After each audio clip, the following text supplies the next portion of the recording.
Stħarriġ li sar mill-MEA qed juri li n-numru ta' employers qed jagħmlu minn kollox biex iżommu il-ħaddiema tagħhom anki jekk ħafna minn dawn in-negozji mhux sodisfatti bil-iskema imħabbra mill-gvern. Minn dan is-servej inħareġ kif fl-aħħar xahar u nofs l-imprendituri kellhom nuqqas ta' cash flow u għadhom qed jistennew li jirċievu din l-għajnuna mill-gvern. Fil-fatt, kif ħabbar Net News fl-aħħar jiem, ħafna negozji għadhom lanqas irċevew ċentesmu wieħed f'għajnuna.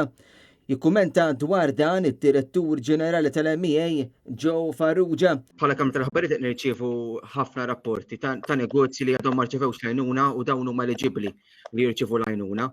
Għandkom forsi stħarriġ statistika ta' kemm huma negozji li huma eliġibbli u għadhom ma rċevewx din l-għajnuna meta suppost irċevewha? Veru li kien hemm kumpaniji li rrapportaw nuqqas ta' cash flow, allura żgur illi din l-għajnuna qegħdin jistennewha mill-lum għall-għada, ġveru għandhom bżonna.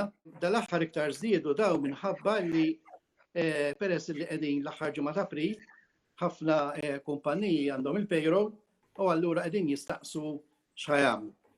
Allura iktar ma joħorġu daw il-pagamenti malajr iktar aħjar. Fid-dawl ta' dan kollu l-MEA qed titlob lill-Gvern biex ikun hemm tnaqqis fil-kontijiet tal-enerġija u li dawn jirriflettu il-prezzijiet internazzjonali. L-MEA qed titlob ukoll tnaqqis fir-rata tal-VAT biex bekk l-ekonomija tkun tista' ftit tibda tirkupra. Intant mill-istess tħarriġ li sar mill-employers jirriżulta li 60% ta' negozji mhux joperaw bis-sigħat kollha tas-soltu u allura ġew affettwati direttament. 22% minn dawk li parteċipaw qalu li għandhom numru ta' ħaddiema li tpoġġew fuq unpaid leave. Jidher li jekk il-kriżi tibqa' għaddejja sal-aħħar ta' Mejju, terz ta' negozji se jkollhom jagħtu is-sensi u 45% għadhom inċerti dwar deċiżjoni se jieħdu jekk il-kriżi tibqa' tippersisti.